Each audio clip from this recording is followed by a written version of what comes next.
చిన్న వాక్యము చదువుకుందాం. కీర్తనల గ్రంథము 142 అధ్యాయము 7వ వచనము. 142 అధ్యాయము 7వ వచనము. నేను నీ నామమునకు కృతజ్ఞతాస్తుతులు చెల్లించున్నట్లు చెరసాలలో నుండి నా ప్రాణమును తప్పింపుము. అప్పుడు నీవు నాకు మహోపకారము చేసి ఉండుట చూచి నీతిమంతులు నన్ను బట్టి అతిశయపడుదురు. పరిశుద్ధులైన తండ్రి, వాక్యమును దీవించుము, ఆశీర్వాదించుము. నీ నామఘనత కొరకు సాక్షులుగా వాడుకోనమని యేసు నామమున ప్రార్థన చేసి వేడుకొనుచున్నాం. పరమ తండ్రి, ప్రభు తన వాక్య శక్తితో మిమ్మలను దీవించును గాక. ఆమేన్. దేవుని వాక్య గ్రంథములో చాలా మనకు మన జీవితాలకు, మన బ్రతుకులకు, మన కుటుంబాలకు, మన వ్యవస్థకి సరిపోయేటువంటి వాక్యాలు దేవుడు రాశారు. కాబట్టి మన వాక్యాన్ని చదువుకుంటున్నప్పుడు చాలాసార్లు మనము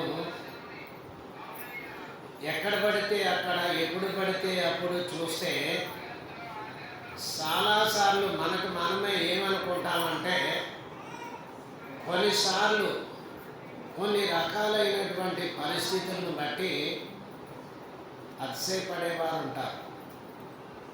అతిశయపడాలి, కారణాలను బట్టి, పరిస్థితులను బట్టి అతిశయపడాలి. అతిశయపడటం అంటే గనక మనం చాలా సందర్భాలు చూస్తే కులాన్ని బట్టి అతిశయపడేవారు, చదువును బట్టి అతిశయపడేవారు, లేక ఒక మంచి ఇల్లు కట్టుకుంటే అతిశయపడేవారు, లేక ఒక మంచి వస్తువులు కొనుక్కుంటే అతిశయపడేవారు, లేక బిడ్డలకు ఏమైనా మంచి మంచి ఈవులు, బహుమానములు కలిగి ఉంటే అతిశయపడేవారు చాలామంది ఉన్నారు. గనక అతిశయపడటం అంటే ఎందు గురించి అతిశయపడాలి? మనం దేని గురించి అతిశయపడాలి? గనక మనం కలిగిన దాన్ని బట్టి మనం అతిశయింపబడాలి, మంచిదే. గనక మనము ఎదటివారు కలిగిన దాన్ని, ఎదటివారి దగ్గర ఉన్నదాన్ని మనం చూసి కూడా ఏం చేయాలంటే అతిశయపడాలి. గనక చదివేవారు చదవని వారిని చూసి అతిశయపడటం మంచిది కాదు.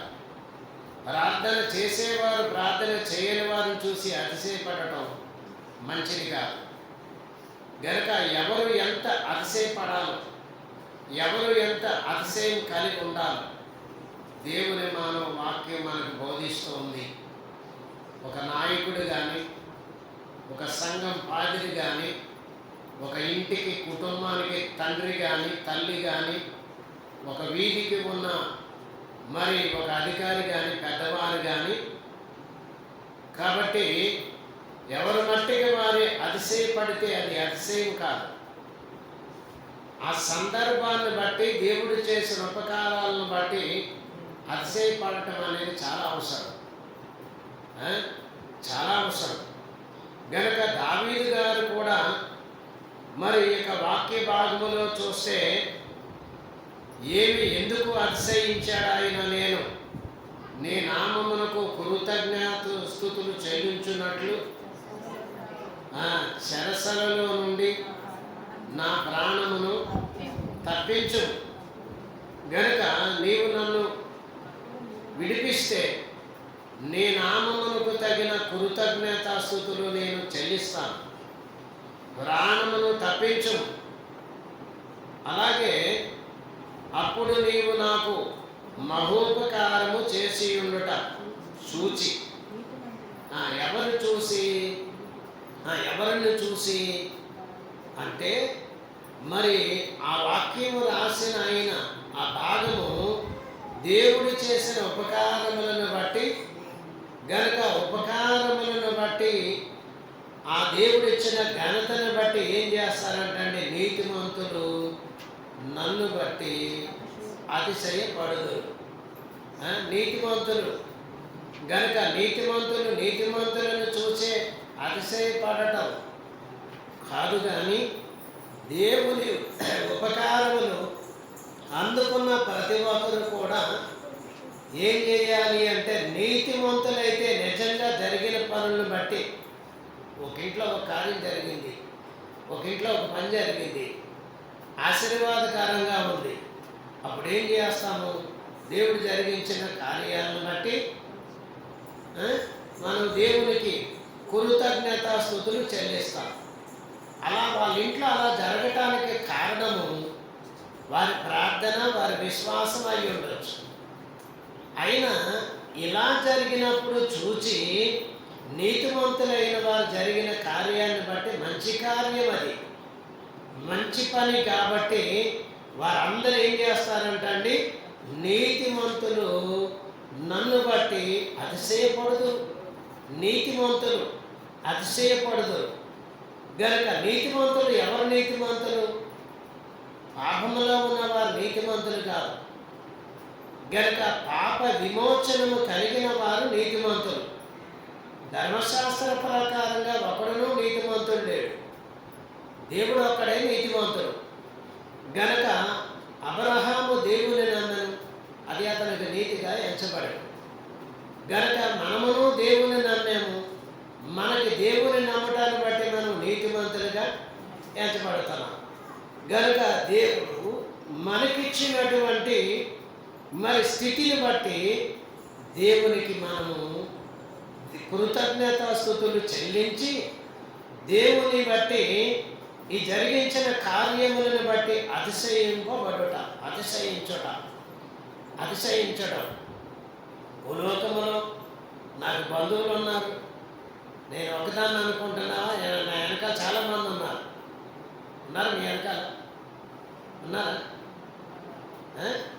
ఉన్నారు మీ వెనకాల? ఉన్నారు. ఎవరైనా సరే మీ కష్టాల్లో వచ్చి నేను ఉన్నాను అన్నారా? మరి ఇప్పుడు దాకా ఉన్నారన్నారు. కాబట్టి మన బంధువులు ఎంతమంది ఉన్నా, నాకు బంధువులు ఉన్నారు, నాకు స్నేహితులు ఉన్నారు. నా బలం ఎంతో తెలుసా? ఈ మాటలు ఎప్పుడు చెప్పుకుంటారు? ఏదైనా సందర్భం వచ్చినప్పుడు నా జన్మ ఎంతో తెలుసా? పుట్ట. ఇలాగా ఆ జనాన్ని చెప్పుకొని, ఆ బంధువులను చెప్పుకొని అతిశయపడతాం. కాబట్టి నీ కుటుంబానికి జరిగిన, నీ కుటుంబంలో జరిగిన దేవుడు జరిగించిన మంచి విషయాన్ని బట్టి మనతో పాటు బంధువులు కూడా ఉంటారు, కానీ అది దేవుడు జరిగించాడు అనుకునే వాళ్ళు తక్కువై ఉండొచ్చు.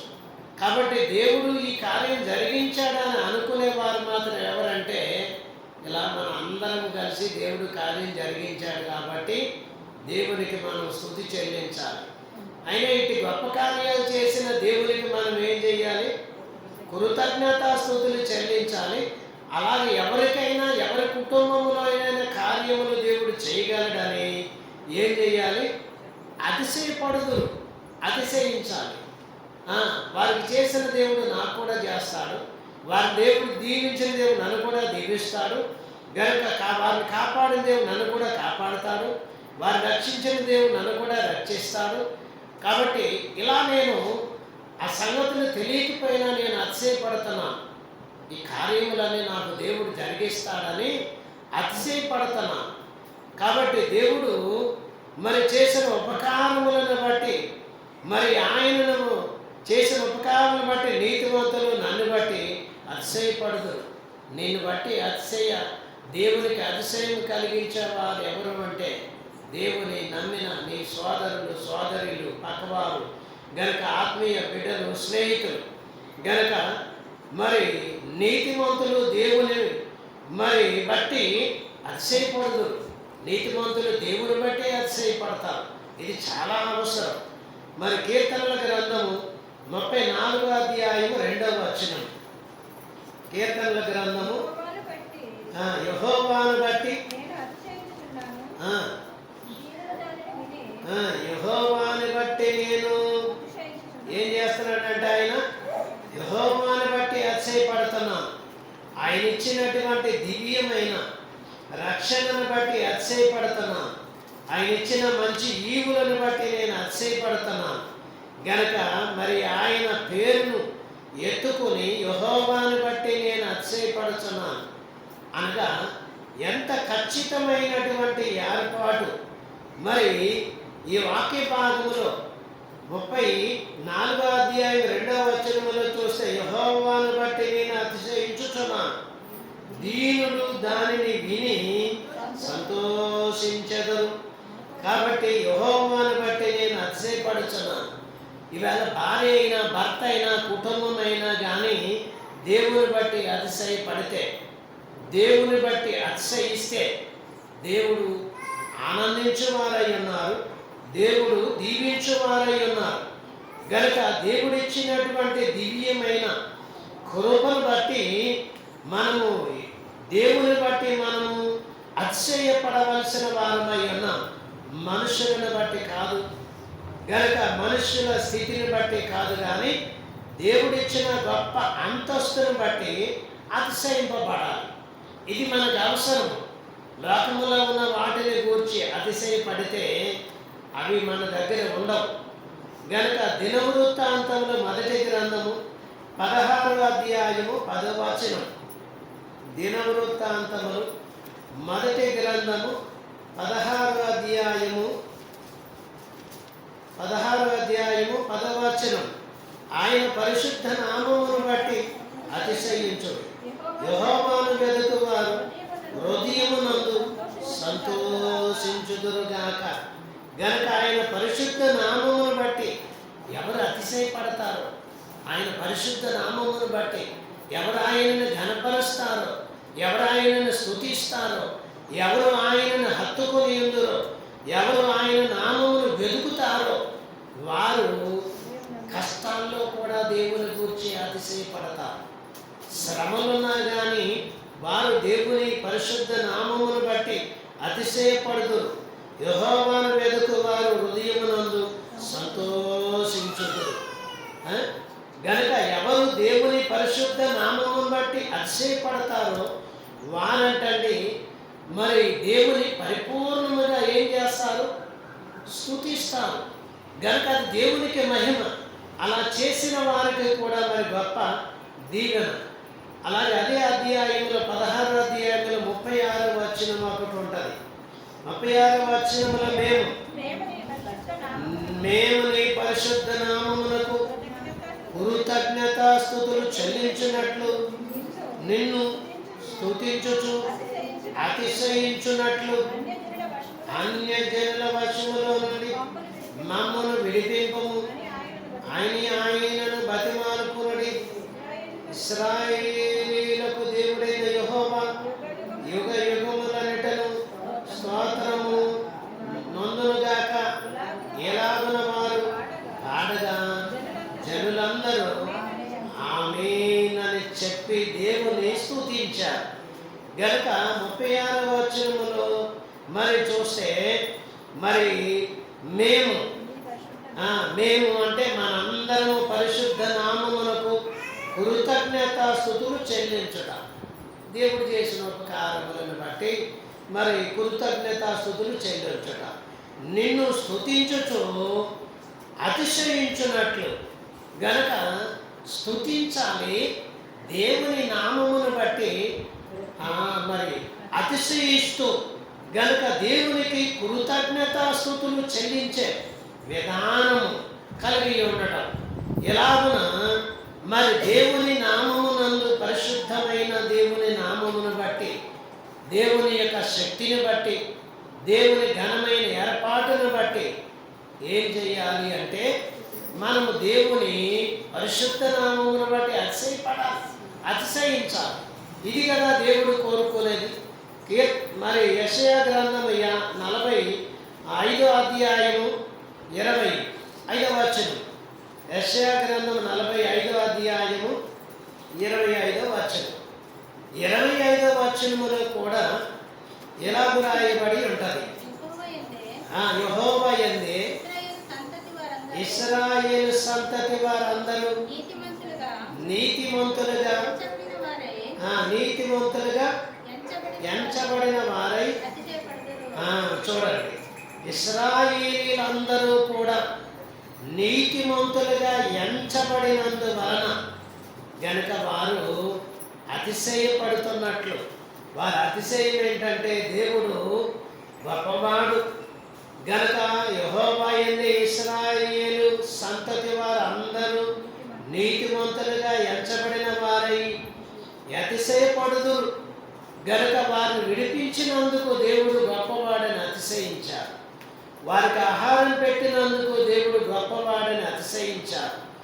రాత్రి పగలు వారికి మార్గములో మరి రాత్రి వెలుగుగా ఉండి పగలు నీడగా ఉండి నడిపించినందుకు దేవుడు వారికి మరింత గొప్ప ఉపకారము చేసినందుకు గాను వారు నీతిమంతులుగా ఎంచబడిన వారై అతిశయపడుదురు గనుక వారు నీతిమంతులుగా ఎంచబడుట ద్వారా మరి అతిశయపడుట గనుక అతిశయించాలి. దేవుని నామమును బట్టి అతిశయపడటము ఇది దేవుడు మనకిచ్చిన ఆశీర్వాదం, దేవుడు మనకిచ్చిన బహుమానం. గనుక మనము ఎన్ని ఇబ్బందులున్నా కానీ దేవుని నామాన్ని బట్టి అతిశయపడాలి. ఇది మనకు అవసరం. గనుక ఎన్ని కష్టాలున్నా దేవుని నామాన్ని బట్టి అతిశయపడుతూ ఆసక్తి కలిగి దేవుని స్తుతించేవారు నైతిమా ఎల్లప్పుడూ కూడా మరి నీతిమంతులుగా ఉండి దేవుని యందు అతిశయపడుచూనే ముందురు. కష్టం వచ్చింది అతిశయం లేదు, సంతోషం వచ్చింది అతిశయపడతాము అంటే కుదరదు. గనుక మరి కష్టమున్నా మరి కష్టాలున్నా నష్టాలున్నా కానీ దేవుని నామమును బట్టి అతిశయపడుతూనే ఉండాలి. దేవుని యొక్క మహాకృప మరి అంత మహా గొప్పది గనక అతిశయపడాలి. మొదటి అంశము, నీతిమంతులు దేవుని మరి చూస్తూ దేవుని బట్టి నన్ను బట్టి అతిశయపడుదురు. మొదటి అంశం గనక దేవుని బట్టి మరి దేవుని మాటలు అనుసరించే వారిని బట్టి కూడా ఇతరులు ఏం చేస్తారు? దేవుని అతిశయిస్తారు. గనక ఈ అతిశయించబడే భాగ్యము దేవుడు మనకి ఇచ్చాడు. మనం దేవుని అతిశయించాలి, అప్పుడు దేవుడు మనల్ని ఎత్తిపట్టుకుంటాడు. రెండవది, కొందరు ఇందాక నేను చెప్పినట్టుగా కొందరు మాకు కార్లు ఉన్నాయి, మాకు బండ్లు ఉన్నాయి, మాకు ఇంకా ఏమున్నాయి రథాలు ఉన్నాయి, ఇంకా పనివారు ఉన్నారు. ఇలాగ కొంతమంది కొన్నిసార్లు కొన్ని వస్తువులను చూసుకొని అతిశయపడేవారు లేదా? 3 మంది ఉన్నారు. కాబట్టి మరి మనం ఎప్పుడు ఎలా అతిశయపడుతున్నామని మనం కూడా కొంత ఏం చేయాలి? జ్ఞాపకం చేసుకోవాలి. గనక కొందరు రథములను బట్టి గుర్రములను బట్టి అతిశయపడదు. కొందరు ఏం చేస్తారంటే రథాలను బట్టి గుర్రాలను బట్టి బంగ్లాలను బట్టి లేక మంచి మంచి వస్తువులను బట్టి అతిశయపడదు. సరే, దేవుడు వారికి బహుమానంగా ఇచ్చారు, వారి అతిశయం అలాగుంది. మనమైతే ఎవరిని బట్టి కీర్తనల గ్రంథములో చదువుతాం. మరి ఏముంటుంది అంటే మనమైతే మన దేవుడైన యెహోవా నామమును బట్టి అతిశయపడదు. మనం ఎవరిని బట్టి అతిశయపడాలి? దేవుని బట్టి అతిశయపడాలి. ఎక్కడో కంటికి కనపడకుండా ఎక్కడో ఉన్నటువంటి నీళ్ళు తీసుకెళ్ళ మంచి స్థలంలో పెట్టారు. ఇది దేవుడు ఇచ్చిన బహుమానం. కాబట్టి నువ్వేం చేయాలి? అతిశయపడాలి. దేవుడు నన్ను ఇక్కడికి నడిపించాడు, ఈ స్థలంలో దేవుడు నన్ను నిలబెట్టాడు, ఈ స్థానాన్ని దేవుడు నాకు ఇచ్చాడు అని ఏం చేయాలి? గనుక దేవునికి కృతజ్ఞత కలిగి దేవుడిచ్చినటువంటి ఆ గొప్ప స్థానాన్ని బట్టి అతిశయపడాలి. వారు గుర్రాలను బట్టి రథములను బట్టి వాటిని బట్టి అతిశయపడితే, మనమైతే మన దేవుడైన యెహోవా నామమును బట్టి మన అతిశయము ఇదే. గనుక మరి పాట పాడుకుంటున్నాం. యేసు నామమున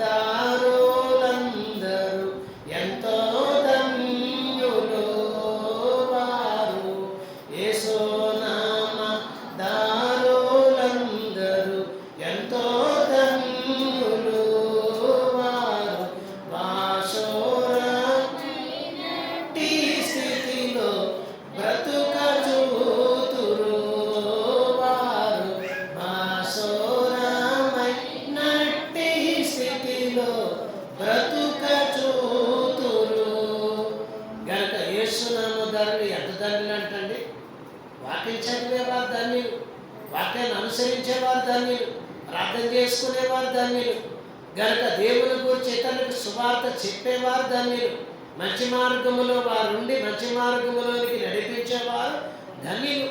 కాబట్టి ఇన్ని ధన్యకరమైనటువంటి స్థితులను బట్టి మరి మనమైతే మన దేవుడైన యెహోవా నామమును బట్టి అతిశయపడాలి. గనుక ఆయన ఇచ్చిన పరిశుద్ధమైన మరి ఈవులను బట్టి బహుమానములను బట్టి మనము అతిశయపడాలి. గనుక నేను కష్టపడితే వచ్చింది, నేను ఎంత కష్టపడ్డాను తెలుసా, నేను ఎన్ని కష్టాలు అనుభవించాను తెలుసా, కష్టపడింది నీవా దేవుడా? చాలామంది మరి కొన్నిసార్లు కొన్ని సందర్భాల్లో బిడ్డ గురించి ఎన్ని కష్టాలు పడ్డాను. కష్టపడే స్థితి ఇస్తేనే కష్టపడి ఉంటావు, నీ సొంతంగా నువ్వు కష్టపడలేదు. తీరా ఈ కష్టాలన్నీ తీరిపోయిన తర్వాత దేవుని ఎందుకు అతిశయించటం మానేస్తే ఏమొస్తుంది? గనుక మరి ఇబ్బందులు వచ్చేస్తాయి. అప్పుడు మరలా మొదటికి వచ్చి ఎప్పటికప్పుడే, ఎలాగంటే ఎప్పటికప్పుడే నా పొరపాట్లు క్షమించు, నా తప్పులు క్షమించు, ఇప్పుడు ఈ ప్రార్థన అయిపోయింది, మరలా తప్పిపోవటం, మరలా రావటం, ఇలాగా కొంతసేపు అతిశయించడం మానివేయటం, ఇలాంటి జీవితాలకు శుద్ధి శుభ్రం అనేది ఉండదు. కాబట్టి ఎప్పుడైనా ఎలాగైనా సరే మా దేవుడు గొప్పవాడు. ఎవరండి? మా దేవుడు గొప్పవాడు. నన్ను ఒక పంచాయతీకి పిలిచారు, నేను వెళ్ళాను, నాకు తెలియదు. పిలిస్తే ఇలాగంట కదా అన్నారు. అలాగంట కదా అంటున్నట్టే నాకు తెలిసిందే, నేను వాళ్ళతో చెప్పిన మాట నిజమే, నేనేం తప్పు మాట్లాడలేదు. నాకు దేవుడు ఏం చెప్పాడు అదే చెప్పాను. నువ్వు వింటే నీ ఇష్టమే, వెనకపోతే నీ ఇష్టమే, పని కట్టుకొని చెప్పాను అన్న. సరే మీరు వెళ్ళిపోండి అన్న. నేను దేవుని బట్టి అతిశయపడేవాడిని, మనుషులను బట్టి అతిశయపడవలసిన అవసరం నాకు లేదు. కాబట్టి అలాగే మరి 30వ కీర్తనలో చూస్తే కూడా ఏముంటుంది? తెలుగురేసే కీర్తన 30వ కీర్తన ఏముంటుంది? యేసునామం ఎంత మధురం మధురం మధురం మధురం, యేసునామం ఎంత మధురం, దీన జనులు భాగ్యవంతులు, దివిరాజంబు వారిదన్న, దీన జనులు భాగ్యవంతులు, దివిరాజంబు వారిదన్న, యేసునామం ఎంత మధురం మధురం మధురం మధురం, యేసునామం ఎంత మధురం. అమ్మా, ఇలా చూస్తే యేసునామం ఎంత మధురమైంది. ఆ యేసునామములో ఉన్న మధురాన్ని బట్టి మనం అతిశయపడాలి. 66వ కీర్తన ఉంది. ఏంటది? 66వ కీర్తన, యేసునామ స్మరణ చేయండి ప్రియులార క్రీస్తు యేసునామ స్మరణ చేయండి, యేసునామ స్మరణ వలన మైన తొలుగును, యేసునామ స్మరణ వలన, యేసునామ స్మరణ వలన ఏదిరా? యేసునామ స్మరణ వలన ఎంత కష్టమైన ఎంత మరి స్థితిలో ఉన్నా కానీ తొలగిపోవును. యేసునామములో ఉన్న స్మరణ గనుక అంత గొప్పది. యేసుక్రీస్తు ప్రభు నామమును బట్టి అతిశయపడుతున్నా, నేను దేవుని బట్టి అతిశయపడుతున్నా, దేవుడిచ్చిన గొప్ప స్థితిని బట్టి అతిశయపడుతున్నా. కీర్తనల గ్రంథము 97వ అధ్యాయం 7వ వచనం, కీర్తన గ్రంథము 97వ అధ్యాయం 7వ వచనం గనక 97వ అధ్యాయం 7వ వచనములో చూస్తే చెక్కిన ప్రతిమలను పూజించు వారందరూ ఏం చేస్తారంటండి? మన దేవుని నామాన్ని బట్టి మనకు వచ్చిన ఘనతను బట్టి దేవునికి మనము ఏం చేయవలసిన వారమై ఉన్నాము గనుక దేవుని నామాన్ని బట్టి అతిశయపడవలసిన వారమై ఉన్నాము.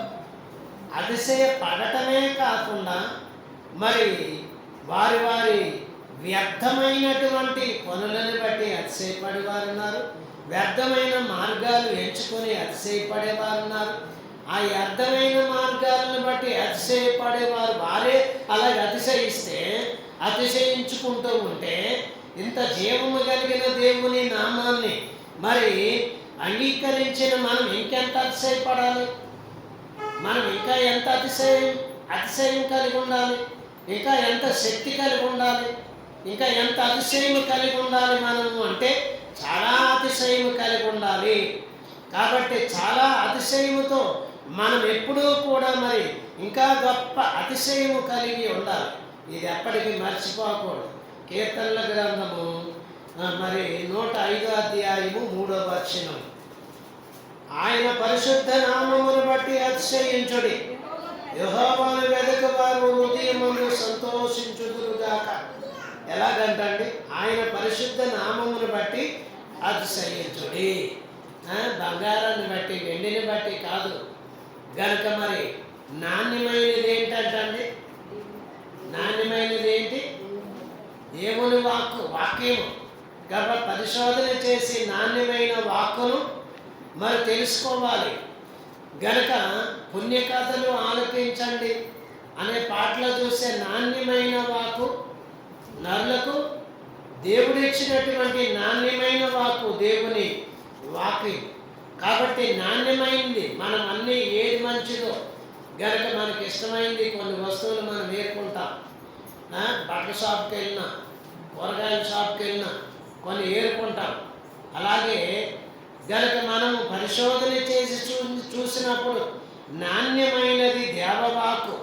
కాబట్టి ఆ నాణ్యమైన దేవవాక్కును మనము ఏరుకున్నప్పుడు, అనుసరించినప్పుడు ఆ నామమును మనకు కలిగే అతిశయం, ఆ నామమును కలిగి ఉన్నటువంటి ప్రభావము, శక్తి. కాబట్టి దాని వలన మనకి ఏమొస్తుంది అంటే మరి గొప్ప దీవెన వస్తుంది. మరి దేవుని పరిశుద్ధ నామమును బట్టి మనం ఎప్పుడు అతిశయపడుతూనే ఉండాలి. ఎవరు ఎలాగ అతిశయపడినా పర్వాలేదు. అందుకే మరి ఒక ఆయన అంటున్నాడు,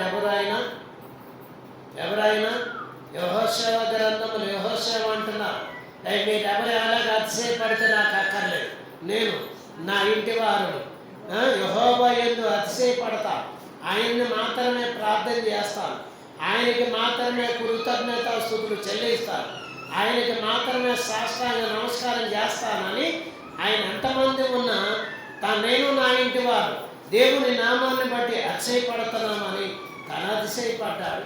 తన బిడ్డలకు కూడా అతిశయపడే స్థితి నేర్పించాడు. తన కుటుంబానికి కూడా అతిశయము కలిగి ఉండేటువంటి స్థితిని తెచ్చుకున్నాడు. దానికి అతిశయపడుతున్నాడు ఆయన. అలాగే అతిశయపడటం కొందరు ఎలాగ అతిశయపడినా సరే దేవుని నామాన్ని అంగీకరించిన తర్వాత మరి దేవుని పరిశుద్ధ నామమును బట్టి మనమైతే మన దేవుడైన యెహోవా నామమును బట్టి మాత్రమే అతిశయపడాలి. ఆయన నామమునకే ఘనత, మహిమ, ప్రభావములు ఆయనకే రావాలి, ఆయనకే చెల్లించాలి. అది మన అతిశయము, అది మన అతిశయము కలిగి ఉండాలి. అలాగే చూస్తే ఇర్మియా గ్రంథము 9వ అధ్యాయము, ఇర్మియా గ్రంథము 9వ అధ్యాయము మరి 24వ వచనం. 9వ అధ్యాయం 24వ వచనం.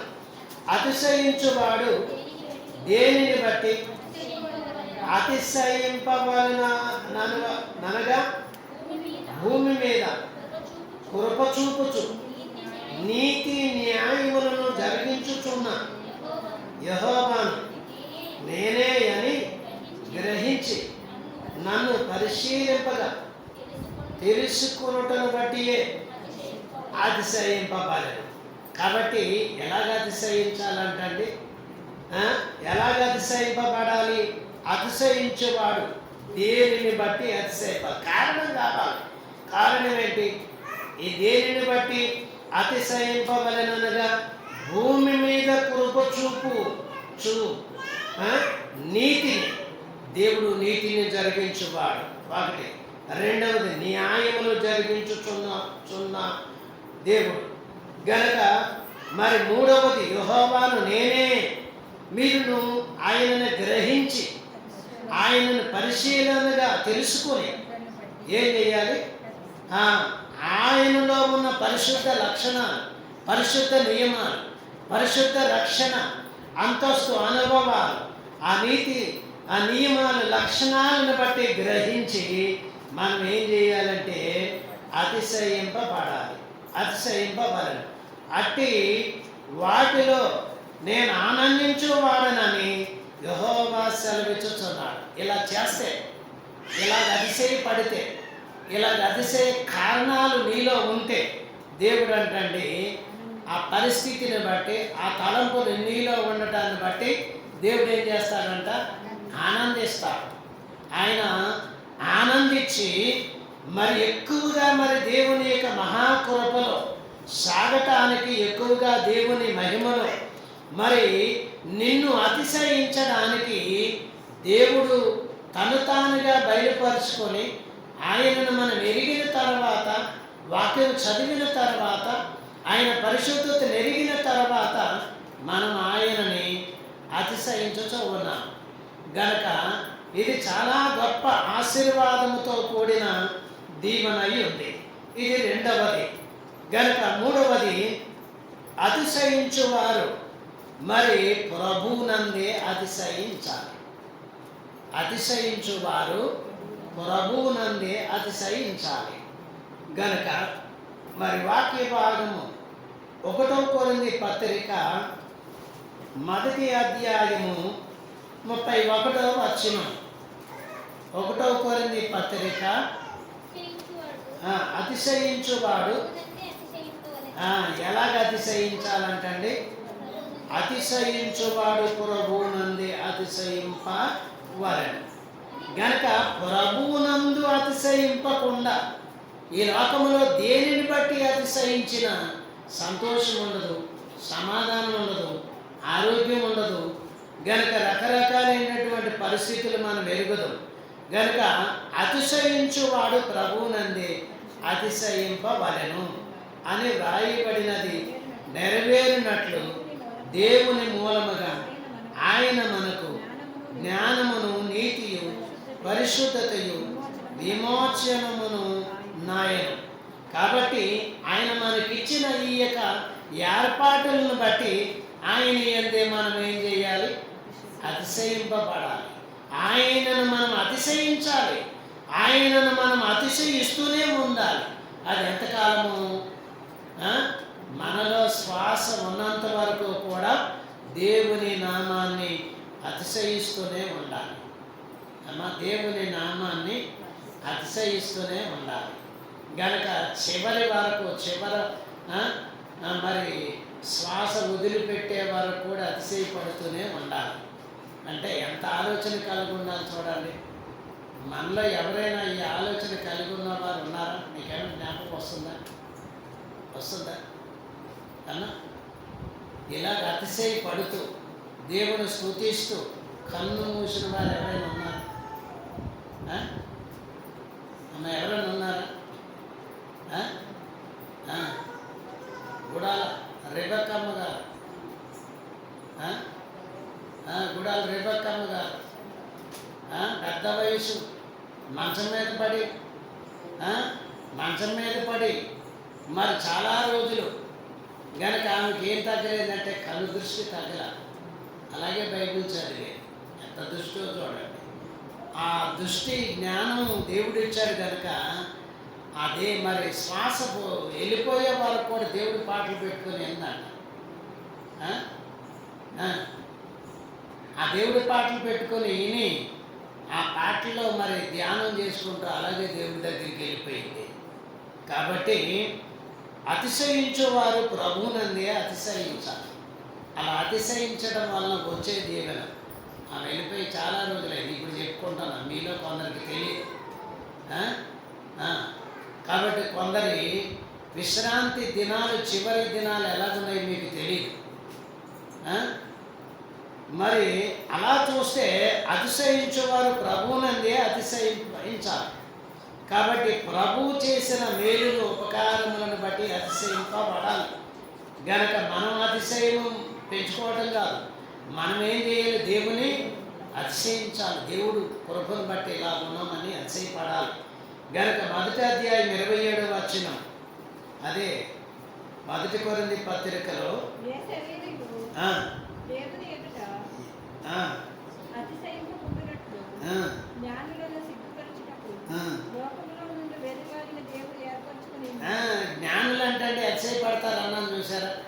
అలాగే దేవుడు వెర్రి వారిని ఏర్పాటు చేసుకుని వారి ద్వారా దేవుని ఎవరు అతిశయింపగలరో, విద్యావంతులు అతిశయిస్తారో లేదు తెలియ దేవుడు అంటున్నాడు.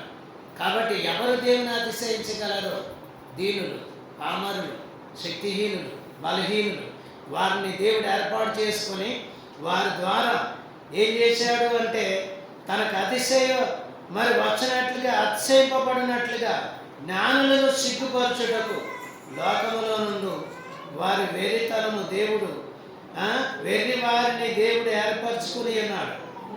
బలవంతులైన వారిని సిగ్గుపరచుటకు లోకములో బలహీనమైన వారిని దేవుడు ఏర్పరచుకుని ఉన్నాడు. ఎన్నికైన వారిని వ్యర్థము చేయుటకు లోకములో నీచులైన వారిని తృణీకరింపబడుతుందని బడిన వారిని ఎన్నిక లేని వారిని దేవుడు ఏర్పరచుకుని ఉన్నాడు. చూశారు ఎవరిని ఏర్పాటు చేసుకున్నాడు ఆయన? ఎన్నిక లేని వారిని. ఎన్నిక లేని వారిని గనక లోకములో ఎక్కడ పేరు ఊరు కనపడిన వారు, వారికి పేరు లేదు, వారి గనులు కాదు, వారికి ఆస్తి లేదు గనుక వారికి ఇంకా ఏ విధమైన ఘనత లేకపోయినను వారిని ఎన్నిక లేని వారిని దేవుడు ఏర్పాటు చేసుకొని వారి ద్వారా దేవుని నామమునకు మహిమ వచ్చినట్లుగా దేవుని నామము వారే అతిశయపడేవారు. దేవుని నామాన్ని తెలుసుకున్న తర్వాత వారే దేవుని ఇంత గొప్ప దేవుని నామాన్ని బట్టి వారు అందుకున్న దీవెనలను బట్టి వారు దేవుని అతిశయించారు, అతిశయిస్తూనే ఉన్నారు. గనక దేవుడు ఎవరిని మరి పట్టుకుంటే వారు దేవుణ్ణి అతిశయం కలిగి ఉంటారో, అతిశయిస్తారో వారినే దేవుడు ఏర్పాటు చేసుకుంటారు. అతిశయం లేని ఎన్ని కృతజ్ఞతలు ఎన్ని మేలు చేసినా కానీ మరి చెవులు పెట్టినటువంటి వారికి ఎంత ఉన్నా కానీ వారు దేవుని ఎందుకు అతిశయపడరు. బంధువుల యొద్ద దేవుడు అని ఒప్పుకోరు. బంధువుల యొద్ద దేవుడు ప్రార్థన చేసుకోండి లేక నేను ప్రార్థన చేస్తానని చెప్పరు. దేవునికి సాక్ష్యం చెప్పరు. వాళ్ళ చుట్టూ వీళ్ళు ఎప్పుడూ దేవుని అతిశయపరచరు. గనక దేవుని అతిశయపరిచే వారు ఉన్నారు. వారు ఎప్పుడూ కూడా పండుకున్నా లేచిన పనిలో ఉన్నా గనక ఎప్పుడూ కూడా పరుస్తూనే ఉంటారు. అది కదా దేవుడు ఇచ్చిన బహుమానము, దీవెన. అలాగే మరి కీర్తన గ్రంథం 44వ అధ్యాయము 8వ వచనం. కీర్తనల గ్రంథము 44వ అధ్యాయము 8వ వచనం. దినమెల్లా ఏం పడుతున్నారంట? దేవుని యందు దినమెల్లా మరి మనం పుట్టి పెరిగి ఆ దినములన్నిటినీ కూడా జ్ఞాపకం చేసుకుంటే గనక ప్రతి దినము కూడా దేవునికి మనం అతిశయం కలిగి ఉండవలసిన వారమే. దినమెల్లా మేము దేవుని యందు అతిశయపడుచున్నాము. దినమెల్లా ఒక దినము కాదు, ఇవాళే కాదు, రేపే కాదు, బ్రతికి ఉన్న దినములన్నీ కూడా ఏం చేస్తున్నారంట?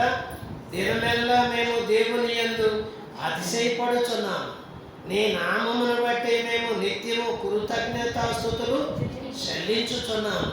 గనక దినమెల్లా అతిశయించుతున్నాము దేవుని నామం. గనక దినమెల్లా దేవుని నామమునకు మహిమ కలిగినట్లుగా మరి ప్రతిరోజు కూడా దేవుని నామాన్ని బట్టి మనం అతిశయపడుతున్నాం. ఆయన నామమును బట్టి అతిశయించుచున్నాం. గనక మనం ఎప్పుడు అతిశయం కలిగే ఉండాలి. మనలో ఉన్న ఆసక్తి కానీ అతిశయం కానీ తగ్గినా ఇక మరి మనం ఏం చేయలేము. కాబట్టి దేవునికి ఎప్పుడూ కూడా ఏం చేయాలి? కృతజ్ఞత కలిగి ఉండాలి. దేవుని నామానికి అతిశయము కలిగి ఉండాలి.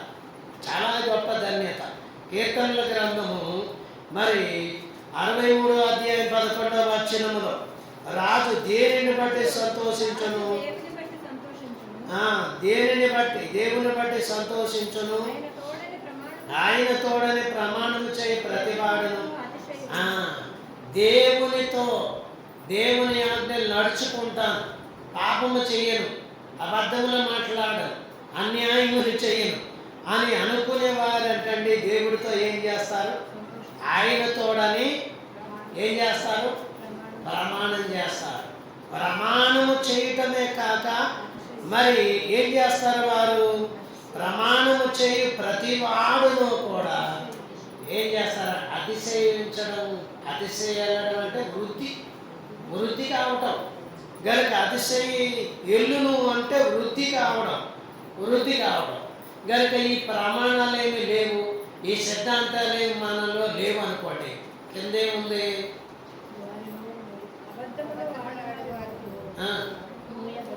చూడండి.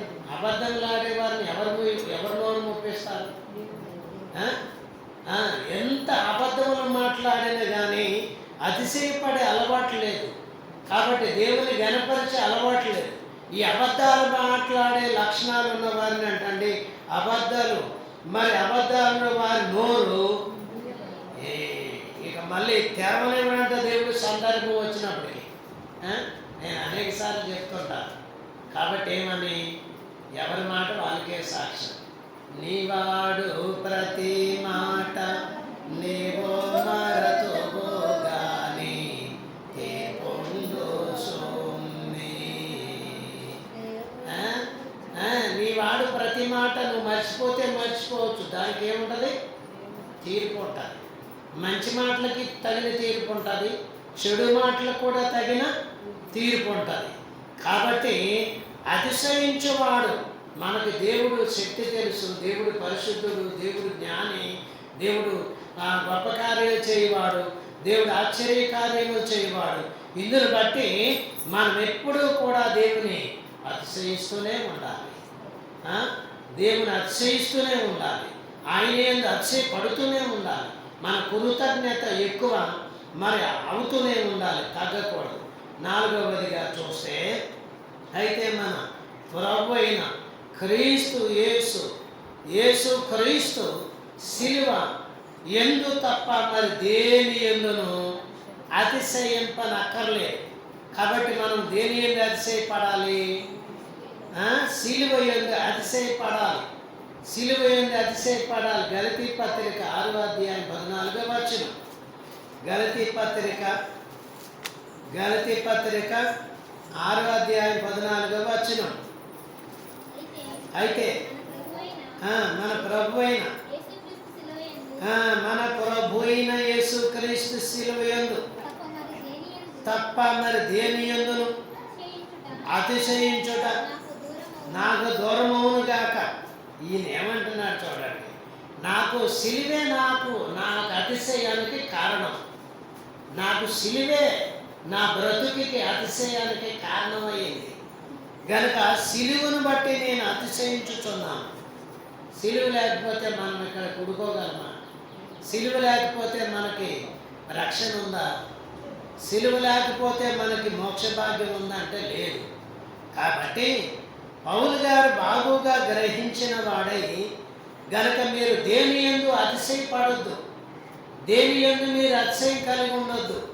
ఈ గలతీలో ఉన్న సంఘము గురించి వ్రాస్తూ, నేనైతే దేవుని సిలువ యందే బాగా అతిశయం కలిగి ఉన్నాను. గనుక సిలువ ద్వారానే నాకు ఈ అతిశయం వచ్చింది, ఈ గౌరవం వచ్చింది, ఈ ఏర్పాటు వచ్చింది. గనుక మీరు కూడా ఏం చేయాలి? సిలువ యందు అతిశయించబడేవారై ఉండాలి. సిలువను అతిశయించేవారు ఉండాలి. కాబట్టి అలాగే అతిశయించినప్పుడు అది చాలా బాగుంటుంది. అలాగే నాకు ఒకవేళ అతిశయించుట నాకు మరి దూరం అవును. ఏంటది? సిలువ యందు అతిశయించడం అయితే అది మంచిది, అది బాగుంది. ఒకవేళ అలాగే సిలువ యందు అతిశయించకపోతే గనుక నాకేం కావాలంటాడు ఆయన? నాకు దూరం అవును గాక. ఇక దేని యందు నేను అతిశయపడితే ఆ తలంపులు నాకొద్దు, ఆ దేవుని యందు నేను అతిశయపడితే ఆ తలంపులు నాకొద్దు. కాబట్టి అవి నాకు దూరం అవును గాక అంటున్నాడు. గనుక మరి దాని వలన నాకు లోకమునకు నేనును సిలువబడి ఉన్నాను. గనుక సంబంధము మరి ఈ కారణము చేత శిలువ శ్రమల ద్వారా దేవుడు ఎంత గొప్ప శ్రమలు అనుభవించి శిలువ ద్వారా ఆయన జరిగించిన యజ్ఞమును ప్రతి సంఘమునకు కూడా సాక్షిగా ఉన్నది. మనం అతిశయింపబడవలసి వస్తే శిలువ యందు ప్రతి ఒక్కరూ ప్రతి సమయముందు కూడా అతిశయపడుతూనే ఉండాలి. గనుక మరి మనం చాలాసార్లు పౌలు గారు కూడా మరి తెలియజేశారు, మీరు కలిగి ఉన్న దాన్ని గట్టిగా పట్టుకోండి. అంటే మనకేం దేవుడు ఇచ్చాడో వాటిని గట్టిగా పట్టుకోవాలి. ప్రకటన గ్రంథంలో 7 సంఘాలు కూడా మరి మీరు కలిగి ఉన్న దాన్ని ఏం చేయాలి, గట్టిగా పట్టుకోండి అంటున్నాడు. గనుక కలిగి ఉన్న దాన్ని గట్టిగా పట్టుకో అని అంటున్నాడు. అలాగే మనం కలిగి ఉన్న దాన్ని దేవుడు మనకి ఇచ్చిన దాన్ని ఏం చేయాలి, గట్టిగా పట్టుకోవాలి. ప్రభు నామాన్ని పట్టుకోవాలి. ఆయన పరిశుద్ధతను బట్టి మనం అతిశయపడుతూనే ఉండాలి. ఆయన మనకిచ్చిన రక్షణను బట్టి, పాప విమోచన క్రయధనమును బట్టి మనం ప్రభువును ఎల్లప్పుడూ కూడా ఏం చేయవారై ఉండాలి అంటే మరి స్తుతించేవారై ఉండాలి. ఆయన నామమును బట్టి అతిశయపడు వారై ఉండాలి. గనక మర్చిపోతే మాత్రం దేవుడు జ్ఞాపకం చేస్తాడు, మనకు బాగా అర్థమవుతుంది. కాబట్టి ఫిలిప్పీయులకు రాసిన పత్రిక 3వ అధ్యాయము 3వ వచనములో ఎందుకనగా శరీరమును ఆస్పదము చేసుకొనక దేవుని యొక్క ఆత్మ వలన ఆరాధించుచు క్రీస్తు యేసునందు అతిశయపడుచున్న మనమే. కాబట్టి మనం ఎలాగా అతిశయించాలి, మనం ఎలాగా దేవుని దగ్గరికి వచ్చి అతిశయపడాలి, మన కారణాలు ఉన్నాయి. కాబట్టి మనకి కారణాలు ఉన్నాయి. ఏంటా కారణము? దేవుడు మనకి సువార్త అందించాడు భక్తుల ద్వారా. అది మనం ఆశీర్వాదం, మనకి ఇచ్చిన దేవుడు ఆశీర్వాదం. అలాగే వాక్యం మనకి దేవుడు ఇచ్చాడు అనుకున్నాం. కాబట్టి ఇది వాక్యాన్ని బట్టి మనం చదువుటాన్ని బట్టి మనం ఏం చేయాలి, అతిశయపడాలి. రక్షణ పొందాం గనక ప్రభు శరీర రక్తంను పుచ్చుకుంటున్నాం. కాబట్టి మనం ఏం చేయాలి, అతిశయపడాలి. గనక ఈ కారణము చేత అతిశయపడుతూనే ఉండాలి. క్రీస్తు యేసునందు అతిశయపడుచున్న మనమే సున్నతి ఆచరించువారము. కాబట్టి ఈ ఆచారము మనము విడవకుండా జ్ఞాపకము చేసుకునేవారు.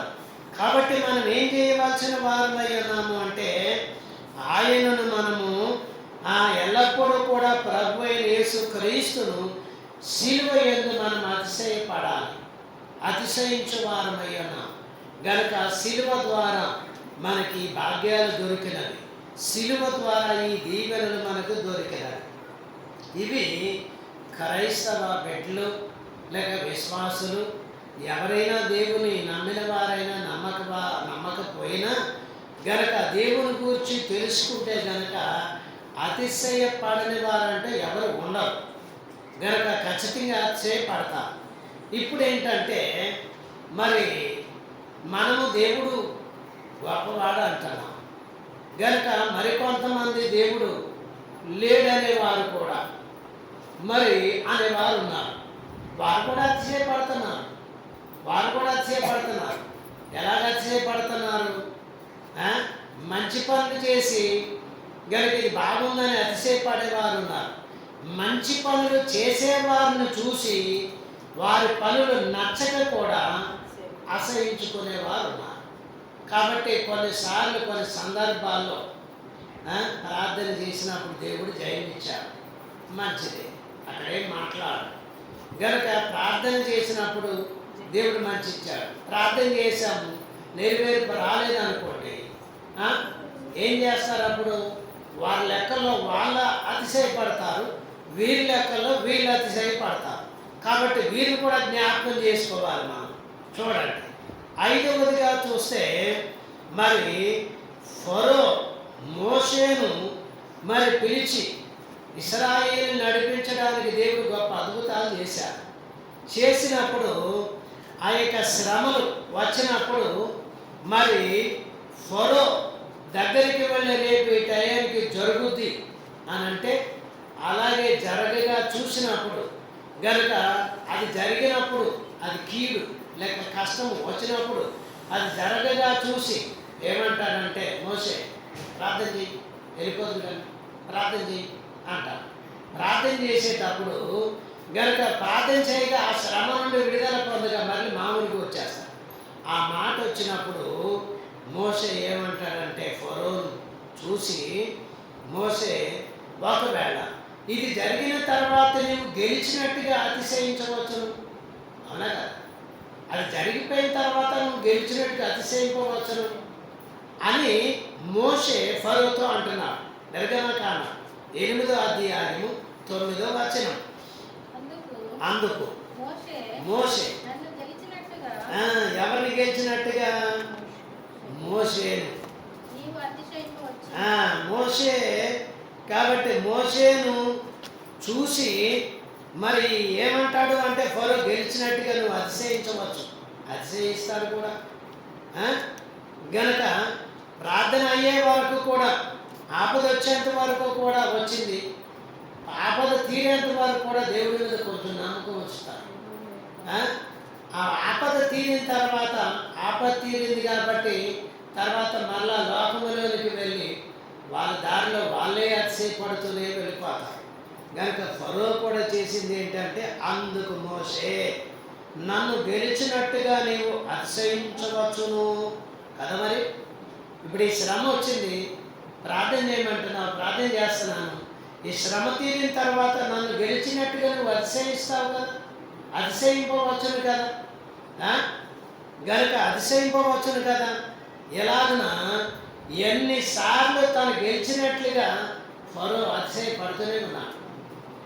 ఎన్నిసార్లు ప్రార్థన చేసినా, అన్నిసార్లు ఆ శ్రమలన్నిటి నుండి దేవుడు విడిపించిన గనుక నేను నా రాష్ట్రంలో నుండి ఈ జనాన్ని ఎలా పోలిస్తాననే లోపల ఉన్నటువంటి ఆ ఆలోచనతో, తనకున్నటువంటి మరి వ్యసనములతో, తనకు తానుగా కలిగి ఉన్నటువంటి అతిశయముతో ఇశ్రాయేలీయులను పోనీయలేదు.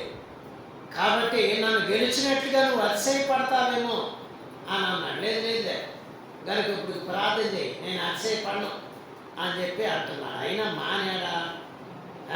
ఫరో లాంటి తత్వం కలిగిన వారు, ఫరో లాంటి మనసు కలిగిన వారు నేడు కూడా ఉన్నారు. ఆపద వచ్చినప్పుడు ఓ రకంగా, ఆపద తీరిన తర్వాత ఓ రకంగా ఉన్నటువంటి వారు ఖచ్చితంగా నాడు కూడా ఉన్నారు, మరి నేడు కూడా ఉన్నారంటే మనం నమ్మాలి. సరే, కాబట్టి ఏం చేసినా కానీ శత్రువులందరినీ కూడా మరి దేవుడు ఉన్నాడని వారికి తెలియచేయబడేటట్లుగా దేవుడు అద్భుతాలు చేసి ఎలాగైతే విడిపించాడు. ఎర్ర సముద్రం దాటించాడు దేవుడు. ఎర్ర సముద్రం దాటిన తర్వాత అక్కడ ఈ అద్భుతాలు మరి మోషే ద్వారా జరిగించాడు. అన్నిసార్లు కూడా 10 సార్లుకి పైనే ఫరో తనకు తానే అతిశయించుకున్నాడు. తనకు తానే అతిశయముగా మరి ఎంచుకుని అలాగే ఉండిపోయాడు. గనక మరి ఒక దరిన మోషే అహరోనులు మా దేవుడు గొప్పోడని దేవుని పక్షంగా ఉండి వీరు అతిశయపడుతున్న దేవుడు గొప్పవాడు గనక ఏం చేశాడు? గనక ఇశ్రాయేలీయులందరూ కూడా ఈ అతిశయపడతాలు చూపించడానికి గొప్ప కార్యాలు చేశాడు. చివరిగా గొప్ప అద్భుతం చేశాడు. నిర్గమకాండము 15వ అధ్యాయము, నిర్గమకాండం 15వ అధ్యాయము మరి 6వ వచనం. యెహోవా నీ దక్షిణ హస్తము బలముంది అతిశయించును. సరే, ఇప్పుడు మరలా 9వ అధ్యాయము 17వ వచనం ఒకటి చదువుతా. నిర్గమకాండము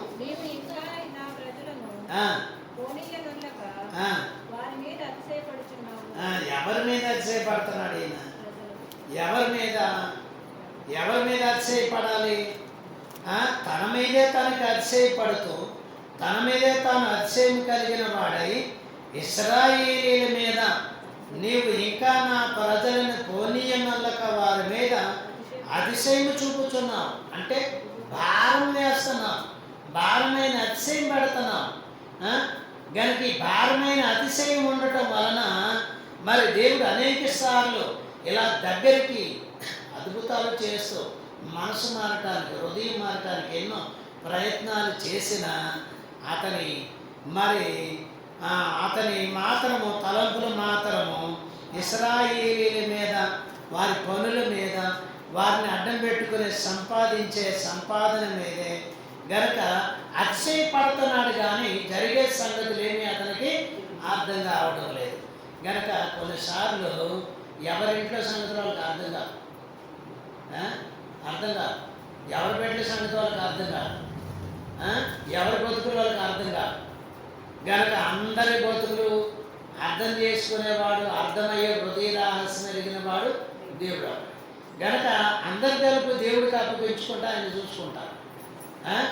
గనక మరి రకరకాలుగా మాటలతో పని అవ్వదు. ఇలాగ నా దేవుడు అద్భుతాలు చేసి వారిని వేలుపులకి రప్పించారు. ఇప్పుడు ఇశ్రాయేలీలు ఏమంటున్నారు? 15వ అధ్యాయం 6వ వచనములో గనక యెహోవా నీ దక్షిణ హస్తము బలమైనది, అతిశయించును. గనక దేవుడు అతిశయించాడా? దేవుని హస్తం అతిశయించింది. ఇశ్రాయేలీలు కావాల్సింది ఏంటి? దేవుని అద్భుత కార్యం. ఈ అద్భుత కార్యము ద్వారా చూస్తే యెహోవా అంటే దేవుడు. గనుక నీ దక్షిణ హస్తం ఏమండి? దక్షిణ హస్తం అంటే గనుక మరి దానికి ఒక పెద్ద ఏర్పాటు ఉంది.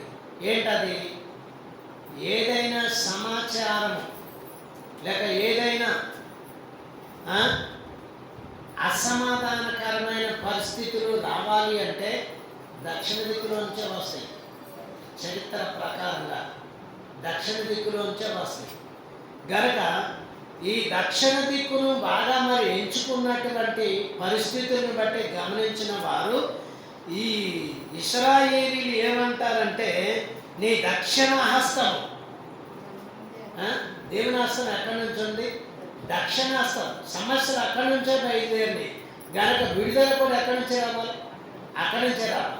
గనక దేవుని దక్షిణ హస్తము బలముంది, అతిశయించును. ఇప్పుడు దేవుని హస్తము మరి చేసిన కార్యాలను బట్టి, ఆయన హస్తము గొప్ప కార్యాలు చేయటం బట్టి అతిశయపడుచున్నటువంటి హస్తము. గనుక అతిశయ కార్యములు జరిగించినటువంటి హస్తం. ఆ కార్యాలను బట్టి మనము దేవునికి మరి అతిశయపడవలసిన వారమై ఉన్నాం. గనుక దేవుని హస్తం చాలాసార్లు కొంచెంలోనే శ్రమ తప్పుద్ది, కొంచెంలోనే ప్రమాదాలు తప్పుతాయి, కొంచెంలోనే గనక గండాలు తప్పుతాయి, కొంచెంలోనే ఇబ్బందులు తప్పుతాయి. కారణం ఏంటి? ఆ కొంచెము అక్కడ దాకా రాకుండా, కొంచెం దాకా రాకుండా దూరంగా ఎందుకుండా ఆపు చేయకూడదు. గనక మరి సముద్రము ఈ అంచుల మీదకి వచ్చిన తర్వాతే, దిగిన తర్వాతే, దాటిన తర్వాతే దేవుడు ఈ గండం నుండి తప్పించాడని వారికి అర్థం కావాలి. దేవుని యొక్క దక్షిణ హస్తము బలం ఉంది. వీరందరినీ కూడా ఏం చేస్తారంటే వీళ్ళందరినీ కూడా మరి ఒకేసారి 2 చేతులతో పట్టుకొని వారిని తీసి బురదలో నుంచి లేక లోయల్లోంచి బయట పెట్టినట్లుగా మరి చిన్నపిల్లలైన వారిని పెద్దవారు 2 చేతులతో పట్టుకుని బయటికి తీసినట్లుగా గనక మరి పెద్దవారు చిన్నపిల్లలైతే బాధలో ఉంటే ఏం చేస్తారు? పెద్దవారు 2 చేతులు సంకల్లో లేక చేతులు, ఈ చేతులు చేతికి అందే వరకు అందుకొని 2 చేతులతో పైకి లాగుతారు. అదే పెద్దవారైతే వాడు ఆ లోయలో ఉండి ఇబ్బందుల్లో ఉండి ఏం చేస్తాడు? చెయ్యి పైకి ఎక్కుతాడు. పైన ఉన్నవాడు ఏం చేస్తాడు? చెయ్యి పట్టుకొని పైకి లాగేస్తాడు. కాబట్టి కింద ఉన్న వానికి ఏమొస్తుంది? అయ్యా మీరు చెయ్యి ఎక్కిపోతే నేను ఎన్ని రోజులైనా అక్కడే ఉండేవాడిని కదా. కనుక మీరు దేవుడు మిమ్మల్ని నడిపించారు, మీరు కష్టపడి నాకు చెయ్యి ఊతాన్ని ఇచ్చారు, చెయ్యిని సాకారం ఇచ్చారు, కాబట్టి నేను ఈ పరిస్థితిలోంచి గోతులోంచి బయటకు వచ్చాను అని చెప్పి మరి ఆ గోతులోంచి బయటకు వచ్చినటువంటి వ్యక్తి తెలియకుండా తనలో తనకి ఒక సంతోషకరమైన అతిశయము వ్యక్తపరుస్తారు. కాబట్టి ఇశ్రాయేలీలు కూడా కనులతో చూశారు, చెవులతో విన్నారు. ఆయన చేసిన అద్భుతాలన్నింటినీ చూసి గనుక దేవుని బలమైన హస్తమును బట్టి అతిశయిస్తున్నారు. ఆయన దక్షిణాస్తం ఎంత బలమైందో తెలుసా? ఆయన హస్తం ఎంత బలమైందో తెలుసా? గనుక మరి ఇశ్రాయేలీలు ఎక్కడ బాప్తీసం తీసుకున్నారు? ఎక్కడ తీసుకున్నారు? బాగా చదవండి బైబిల్. ఎక్కడ తీసుకున్నారు? ఇశ్రాయేలీలు కాబట్టి ఎర్ర సముద్రంలో నడిచినప్పుడు కాబట్టి అందరి మీద కూడా ఏం చేశాడంటే దేవుడు చేతులుంచగా వీళ్ళందరూ కూడా కొంతమంది అక్కడ దాటారు.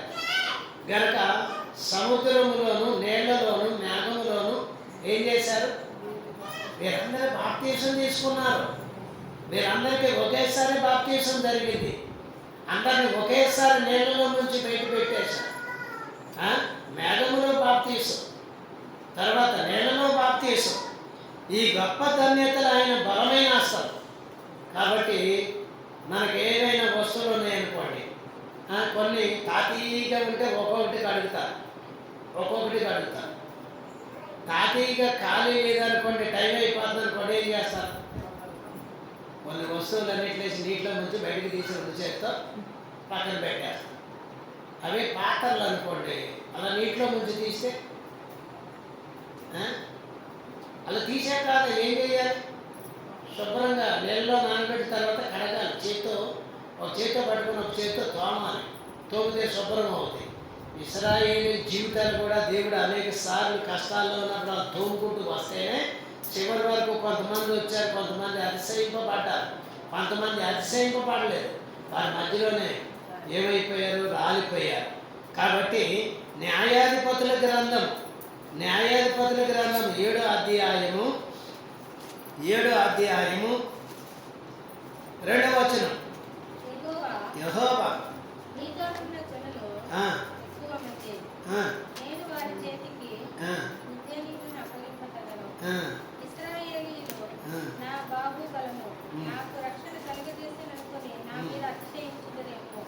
చూడండి, గనక దేవుడు ఈ యొక్క న్యాయాధిపతుల గ్రంథము 7వ అధ్యాయం 2వ వచనములో యెహోవా నీతో ఉన్న జనులు ఎక్కువ మంది, నేను వారి చేతికి మిద్యానీయులను అప్పగింప తగదు. ఇశ్రాయేలీలు నా బాహుబలం, నాకు రక్షణ కలగజేసిన అనుకొని నా మీద ఏం చేస్తారంటే అతిశయపడదు. కాబట్టి ఈ గొప్ప జనసమూహం ఏం చేస్తారంటే అతిశయపడతారు. ఇక్కడికి వచ్చేసరికి ఏమైందంటే నాయకుడు, ఇశ్రాయేలీని నడిపించిన నాయకుడు మోషే వెళ్ళిపోయాడు, యెహోషువ వెళ్ళిపోయాడు. ఇక్కడికి వచ్చేసరికి ఇశ్రాయేలీలకు ఎవరు లేరు, నాయకుడు లేడు. ఏ మార్గాన్ని వెళ్ళాలో, ఏ మార్గం వెళ్ళాలో గనక ఎలా ఉండాలో తెలియదు. ఈ యొక్క గ్రంథం అంతా గలిబిలే. గనక ఇశ్రాయేలీలు మరి కొంతమంది ఒక సైడ్, కొంతమంది ఒక సైడ్ అయిపోయి పరిస్థితి వచ్చింది. ఆ పరిస్థితిలో గనక ఎవరిని వారు కాపాడుకోవడానికి యుద్ధాలే చేయాలి. ఆ యుద్ధాలు చేసేటప్పుడు గనక ఒకవైపు మరి కొంతమంది, ఒకవైపు మరి కొంతమంది ఎవరెవరున్నారు అని అంటే ఈ 2 తెగువల వారు కూడా ఒక కుటుంబమే. ఈ 2 తెగువల వారు కూడా ఒక కుటుంబమే. మొదటి వచనంలో చదువుతున్నప్పుడు యెరుబ్బయలు అనగా గిద్యోను అతనితోనున్న జనులందరూ వేకువను లేచి ఆరోదు బావి యొద్ద దిగగా లోయలోని మోరే కొండకు ఉత్తరముగా మిద్యానీయుల దండెపాళెము వారికి కనబడేది. ఇక్కడ ఏంటంటే ఈ 2 తెగువలుగా ఉన్నటువంటి వారు మరి దేవుడు ఒకటిగా చేసి మనల్ని మనం కాపాడుకోవాలని అలాగనే వారు ఆ దేశాన్ని స్వాతంత్రించుకోవడానికి వచ్చినప్పుడు గనక ఇప్పుడు వీరందరూ ఏకమైపోయి ఈ యొక్క దేశం మీదకి వస్తున్నటువంటి ప్రజల మీదకి వస్తున్న మరి పరాయి దేశము శత్రువు అయినటువంటి అతడు వారు ఎక్కువ జనం ఉన్నారు. ఏం చెప్తున్నాడు? వారు ఎక్కువ జనం ఉన్నారు కాబట్టి వాళ్ళు మనం ఏం చేయలేము, వాళ్ళు మనం ఏం చేయగలము అనే సందర్భం వచ్చేసరికి ఏం చెప్తున్నాడంటే, మరి కలుగజేసిన రక్షణను బట్టి నాకు రక్షణ కలుగజేసిన అనుకొని నా మీద అతిశయపడుతులేము. వారు ఒకవేళ ఇది కాకపోయినా జనాన్ని బట్టి అతిశయపడుతులేము అని కొంతమంది ఇలాగ అతిశయపడే వారు ఉన్నారు. జనాన్ని బట్టి అతిశయపడితే అది పని జరగదు. కాబట్టి డబ్బును బట్టి అతిశయపడితే అది పని జరగదు. ఇంకా దేవుని వాగ్దానమును బట్టి, దేవుని చిత్తమును బట్టి కనుక రేపేం జరుగుతుందో దేవుడికి తెలుసు, మనకు తెలియదు. అది దేవుడి చిత్తం కాబట్టి మనకు తెలియదు. అలాగే మనం అతిశయింపవలసింది అంటే మన పట్ల దేవుడు అద్భుత కార్యం జరిగిస్తాడు. ఇదే మన అతిశయం, ఇదే మన పని, ఇదే మరి హేతువై ఉన్నది. కాబట్టి ఇది కాకుండా మరి వేరే రకముగా ఉంటే, అందుకే మరి పగవారి యత్నములు చూసి పక్కపక్క నవ్వుచుండు. ఇలాగున్నటువంటి వారిని చూసి పగవారు అంటే ఏం చేస్తారు? పక్కపక్క నవ్వుతారట. నవ్వట్లేదు మరి, నవ్వే వాళ్ళు ఉన్నారు. నవ్వితే దానికి పడిపోతే వాళ్ళు అలాగే నవ్వుతో వాళ్ళ అతిశయాన్ని చూపెడుతున్నారు. గనుక వాళ్ళు అతిశయపడితే వాళ్ళతో పాటు మనం అతిశయపడవలసిన అవసరం లేదు. గనుక దేవుని మనం అతిశయిస్తే ఆయన కూడా మనల్ని అతిశయించి గొప్ప కార్యాలు జరిగిస్తాడు. సమూయేలు మొదటి గ్రంథము 2వ అధ్యాయము, సమూయేలు మొదటి గ్రంథము 2వ అధ్యాయము 1వ వచనం. మరియు అన్న విజ్ఞాపన చేసి ఇలాగనే నా హృదయం యెహోవా యందు సంతోషించుతున్నది. యెహోవా యందు నాకు మహాబలం కలిగెను. నీ వలనే రక్షణను బట్టి సంతోషించుతున్నాను. నా విరోధుల మీద నేను అతిశయపడుతున్నాను. ఆమె ఏం చేసింది? ఆమెకు ఎవరున్నారు చెప్పండి? విరోధులు ఎవరున్నారు? ఎవరున్నారు? ఏలిగిద్దరు భార్యలు. గనక ఈమె మొదటి భార్య, రెండో భార్య శత్రు. ఆమె ఏమంటుంది? కాబట్టి నా విరోధుల మీద నేను అతిశయపడదు. ఇప్పుడు అతిశయించవలసి వచ్చింది. ఏంటది? గర్భఫలం లేదు. ఇన్ని రోజులు ఆమె మాట్లాడింది. కాబట్టి ఇప్పుడు దేవుడి దగ్గరికి వెళ్ళి మొదటి అధ్యాయంలో ప్రార్థన చేసింది, 2వ అధ్యాయంలో గర్భఫలం ఇచ్చాడు. గనక ఆ గర్భఫలం ఏమిటాన్ని బట్టి దేవుని బట్టి ఏం చేస్తుంది ఆమె? నా విరోధులు అందరు, నన్ను చిన్నచూపు చూసిన వారు, లేక నేనంటే హేళనగా చూసిన వారు, వారందరూ కూడా గనక నా విరోధుల మీద నేను అతిశయపడుతున్నాను. అంతే కదా మరి. ఇప్పుడు దేవుడు ఆశీర్వాదించాడు. విరోధుల మీద నేను అతిశయపడుతున్నాను గనక విరోధుల మీద నేను అతిశయిస్తున్నాను. అతిశయించే పరిస్థితికి దేవుడు తీసుకొచ్చాడు. కాబట్టి అలాగే అతిశయించే సందర్భం దేవుడు తీసుకొచ్చాడు అమ్మా.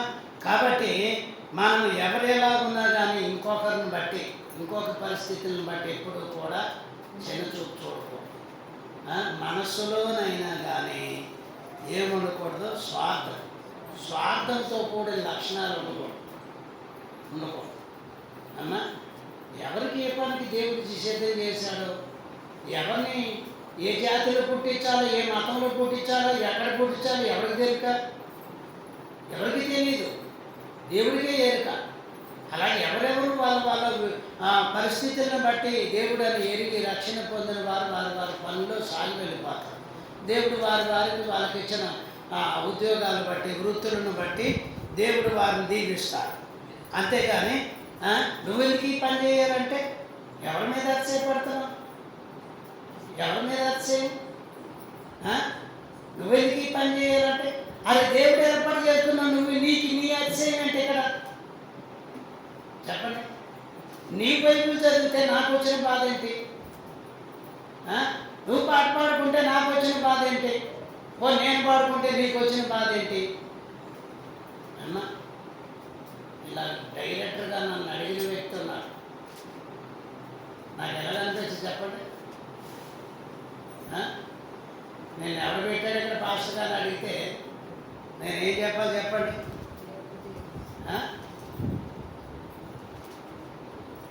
ఎలా ఉంటాయంటే, కాబట్టి అది దేవుడి చిత్తమో కాదు. దేవుడికి ప్రార్థన చేయడు. దేవుడి సన్నిధికి ప్రార్థనకే రాలేదు. ఎప్పుడో ప్రార్థన చేయలేదు. ఆ? నా గురించి ఎందుకంట దేవదాసయ్య గారు అంటున్నారు, మనం బైబిల్ చదివితే మనల్ని చదివే వాళ్ళు బోడి మంది అని. మనం బైబిల్ చదువుతున్నారు. మన బైబిల్ చదివితే మనం చదివే వాళ్ళు బోడి మంది.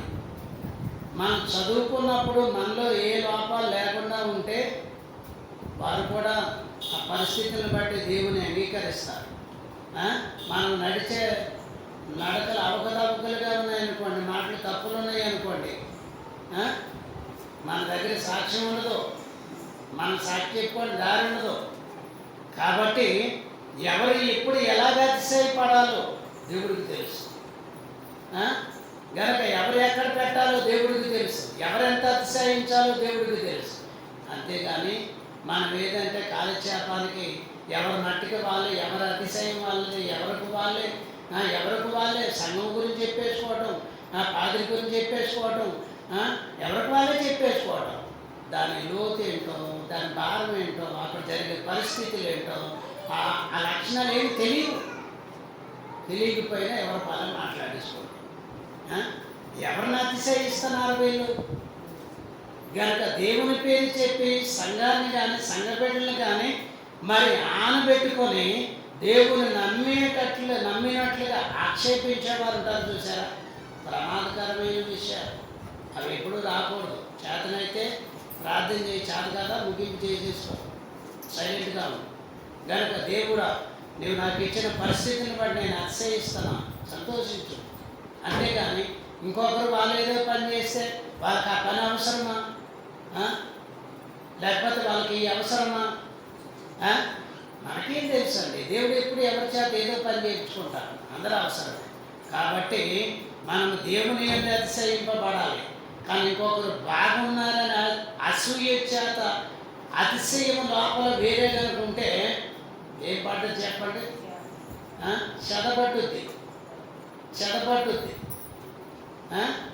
చెడపట్టుద్ది, జీవితానికి చెడపట్టుద్ది.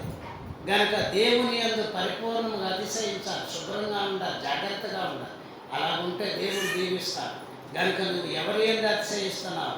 దేవుని నామమును బట్టి అతిశయిస్తూనే ఉండాలి. నీకు ఇచ్చిన రక్షణ బట్టి, వాక్యాన్ని బట్టి, కుటుంబాన్ని బట్టి, బిడ్డలు బట్టి, నాకు ఇంతే చాలు ఇలాగ ఇక్కడే గీత తీసుకున్నాం అనుకో, అక్కడే ఉంటుంది నీ అతిశయం, అక్కడే ఉంటుంది నీ పరిస్థితి ముందరికెళ్ళ.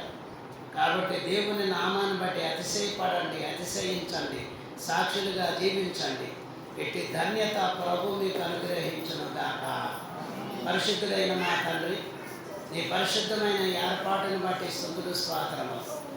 దేవా నైనా, మేమైతే నీ వాక్యాన్ని బట్టి అతిశయపడుతున్నాం, నీవైతే నీవు ఇచ్చిన రక్షణ బట్టి అతిశయపడుతున్నాం.